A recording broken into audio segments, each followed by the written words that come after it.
America అధ్యక్షుడు Donald Trump space X CEO Elon Musk మధ్య gap వచ్చింది. ఎస్, నిన్నటి దాకా ఏ విధానాలు నచ్చి ట్రంప్ పై మస్క్ కు అభిమానం పెరిగిందో ఇప్పుడు అవే ఇద్దరి మధ్య విభేదాలు సృష్టించాయి. అంతే, ట్రంప్ మస్క్ స్నేహానికి బ్యూటిఫుల్ బిల్ గండి కొట్టింది. ఎన్నికల సమయంలో మస్క్ ట్రంప్ కి సపోర్ట్ చేశారు. కానీ ట్రంప్ అధికార పగ్గాలు చేపట్టాక ఆయన తీసుకుంటున్న నిర్ణయాలపై అసంతృప్తిని వ్యక్తం చేస్తూ వస్తున్నారు.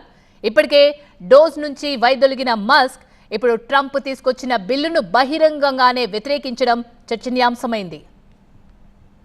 ఎలన్ మస్క్ ట్రంప్ యంత్రాంగం నుంచి తప్పుకుంటున్నట్టు ప్రకటించారు. Department of government efficiency chief గా తన పదవీ కాలం ముగిసింది అని ట్వీట్ చేశారు. వృధా ఖర్చులను తగ్గించే అవకాశం ఇచ్చినందుకు అమెరికా అధ్యక్షుడికి ధన్యవాదాలు తెలుపుతూ ప్రకటన చేశారు. డోస్ మిషన్ కాలక్రమేణా బలపడుతూ ప్రభుత్వ వ్యవస్థలో ఒక జీవిత విధానాన్ని మారుస్తుందని మస్క్ అభిప్రాయపడ్డారు. అయితే ట్రంప్ పై విమర్శలు చేసిన మర్నాడే ఆయన డోస్ కు రాజీనామా చేయడం గమనార్హం. ఇది వన్ బిగ్ బ్యూటిఫుల్ పేరుతో ట్రంప్ తీసుకొచ్చిన కొత్త పన్ను విధానాన్ని విమర్శించిన మస్క్ అది బడ్జెట్ లోటును పెంచుతుందని, డోస్ బృందం చేసిన కృషిని అడ్డుకుంటుంది అని చెప్పారు. ఒక బిల్లు పెద్దగా ఉండకపోవచ్చు, అందంగా ఉండవచ్చు, కానీ రెండూ కలిసి ఉండడం కష్టమన్నారు మస్క్.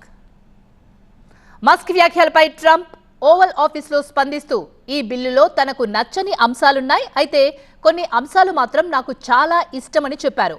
ఇంకా కొన్ని మార్పులు చేసే అవకాశం ఉంది అని కూడా ఆయన సూచించారు.